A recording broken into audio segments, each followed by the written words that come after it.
ഇതിനകത്ത് ഏകദേശം ഈ ഒരു 3/4 ഭാഗം വരെ നമുക്ക് വെള്ളം നിറയ്ക്കാവേ.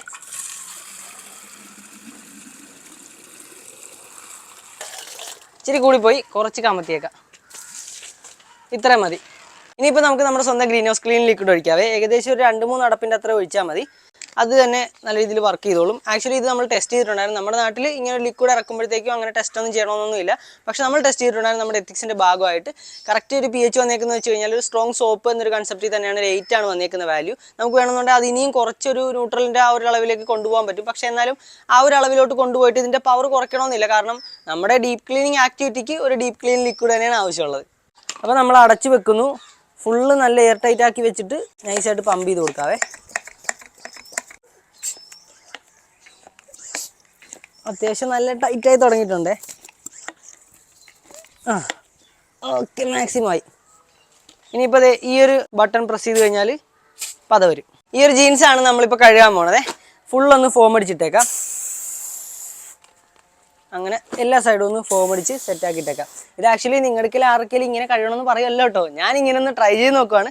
ആക്ച്വലി നമ്മുടെ ലിക്വിഡിൻ്റെ ടെസ്റ്റിങ്ങുകൾ നടന്നുകൊണ്ടിരിക്കുന്നേ ഉള്ളൂ. നമ്മുടേതായ ടെസ്റ്റിങ്ങുകൾ കറക്റ്റായിട്ട് ഇതുപോലെ നമ്മുടെ ക്ലോത്ത് വാഷിനും ഒക്കെ ഉപയോഗിക്കാൻ പറ്റുമോ എന്നൊക്കെ നോക്കിയിട്ട്, അതോ എന്തെങ്കിലും കളർ ചേഞ്ചോ കാര്യങ്ങളോ നമ്മുടെ പാൻറ്റിനൊക്കെ വരുന്നുണ്ടോ എന്നൊക്കെ നോക്കിയിട്ട് അത് ഞാൻ നിങ്ങൾക്ക് അപ്ഡേറ്റ് ചെയ്യുന്നതായിരിക്കും.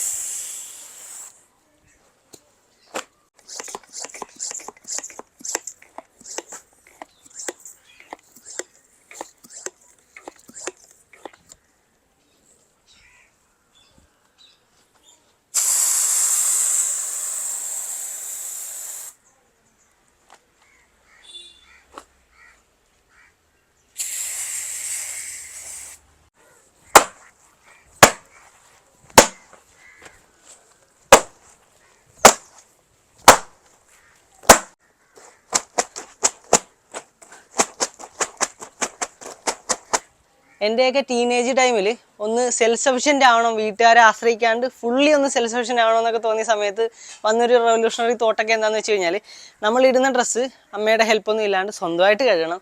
നമ്മൾ കഴിക്കുന്ന ഫുഡ് ഉണ്ടാക്കി കഴിക്കാൻ പറ്റില്ല, അമ്മ ഉണ്ടാക്കി തരണം. പക്ഷേ പാത്രങ്ങൾ സ്വന്തമായിട്ട് കഴുകണം. അതുപോലെ അന്ന് ആക്ച്വലി നമുക്ക് വരുമാനം ഉണ്ടാക്കാനുള്ള ഓപ്ഷനൊന്നും ഇല്ല.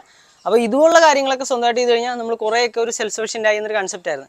അങ്ങനെയൊക്കെ നമ്മൾ ചെയ്ത് തുടങ്ങിയായിരുന്നു. പക്ഷേ വളർന്നു വന്നപ്പോഴത്തേക്കും വരുമാനം ഉണ്ടാക്കാനുള്ള ഓട്ടത്തിനൊക്കെ ഇടയിൽ ഉത്തരവാദിത്തങ്ങൾ കൂടി എന്ന പേരിൽ ഞാൻ ഇതുപോലത്തെ കാര്യങ്ങളിൽ നിന്ന് നൈസായിട്ട് ഒഴിഞ്ഞു നിന്ന്. അപ്പോൾ വർക്ക് ലോഡ് അമ്മച്ചിക്കും അനിയത്തിക്കും വൈഫിനും ഒക്കെ കയറി വന്ന്. അപ്പോൾ ഇനി തൊട്ട് അങ്ങനെ ഒരു രീതിയിലോട്ട് പോകണ്ട, അത് ഒരു പേഴ്സണൽ ഫെയിലിയർ തന്നെയാണ് എന്നാണ് ഞാൻ ഇപ്പോൾ കൺസിഡർ ചെയ്യാൻ പോകുന്നത്. അതുകൊണ്ട് ഇതുപോലുള്ള സ്വന്തം കാര്യങ്ങൾ സ്വന്തമായിട്ട് ചെയ്യാൻ ശ്രമിക്കാൻ പോവുകയാണ്.